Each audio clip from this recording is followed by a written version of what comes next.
combat se gagne sur la distance. Y a pas de vérité. Il était nécessaire que nous fassions cette conférence de presse pour rappeler les raisons qui nous ont poussés à effectuer des missions multiples et des tournées sur la scène internationale pour le compte de notre ONG Urgence panafricaniste. Comme certains d'entre vous le savent, nous nous sommes déplacés en Russie, invités par les autorités russes. Nous avons eu l'occasion de rencontrer Alexandre Douguine, l'un des conseillers les plus influents de Vladimir Poutine. Qu'on soit très clair, nous ne sommes pas naïfs. Nous ne voyons pas en la Russie des messies, loin de là. Nous savons qu'il existe aussi de la négrophobie en Russie. Soyons très clairs sur cette question. Et donc Vladimir Poutine n'est évidemment pour nous pas un messie. Simplement, il est à l'échelle internationale un régulateur avec d'autres pays qui permettent de résister face à ceux qui voudraient imposer une façon unilatérale de voir le monde.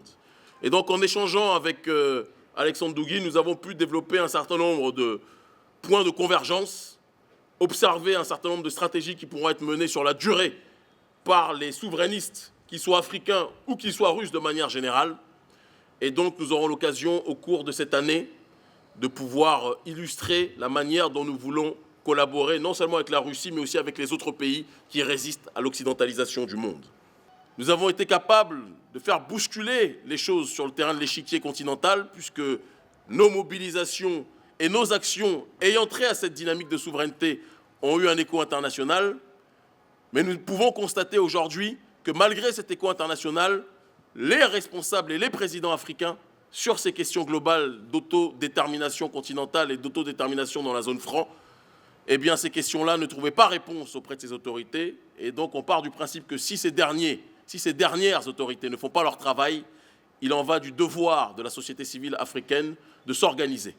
Et donc nous allons faire en sorte que lors des prochaines élections, notre ONG soutiendra, et il faut le savoir, tous les partis politiques qui s'opposeront, d'accord, aux dirigeants qui ne sont pas installés dans une dynamique de souveraineté politique africaine nationale. Nous ne sommes pas des politicards, nous ne sommes pas les politiciens, mais nous sommes simplement des activistes de la société civile qui souhaitent une seule chose, que nos populations puissent bénéficier des ressources de nos sols, de 1, des matières premières de nos sols, de 2, et surtout puissent pouvoir décider de leur propre destinée.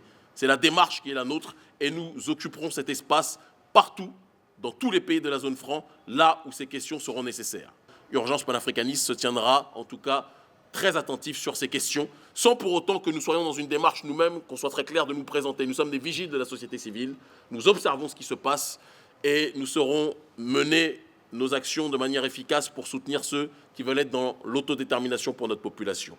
Il y a eu récemment la réunion donc, de la prétendue task force en ce qui concerne la monnaie de la CEDEAO, la monnaie unique de la CEDEAO qui doit voir le jour d'ici quelques temps. Cette monnaie unique, nous l'apprenons par le biais du ministre ivoirien Adama Koné, ne sera pas arrimée à l'euro ni à quelconque autre monnaie.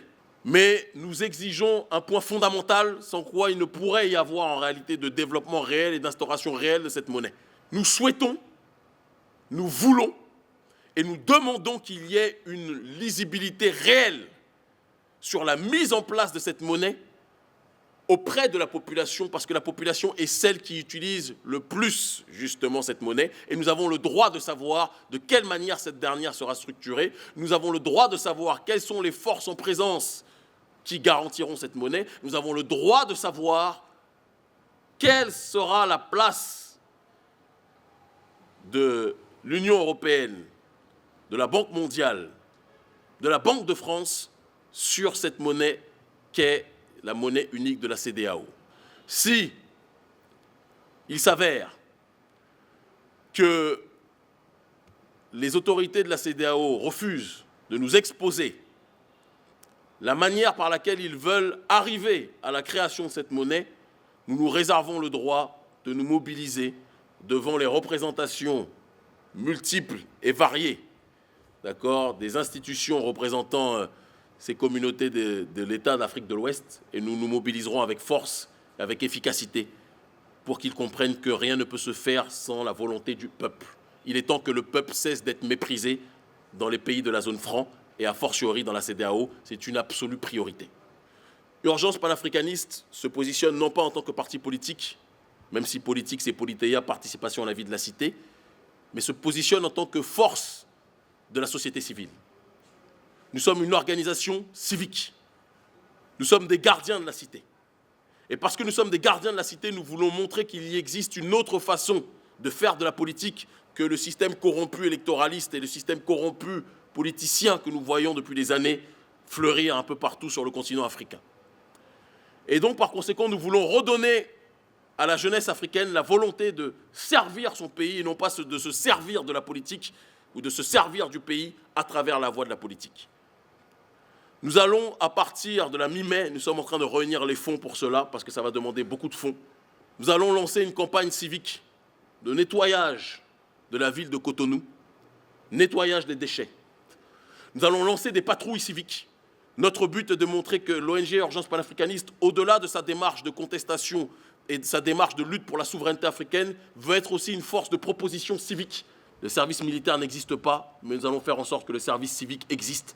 Un service civique désintéressé, d'accord, mais un service civique qui veut une seule chose, aider son pays à avancer.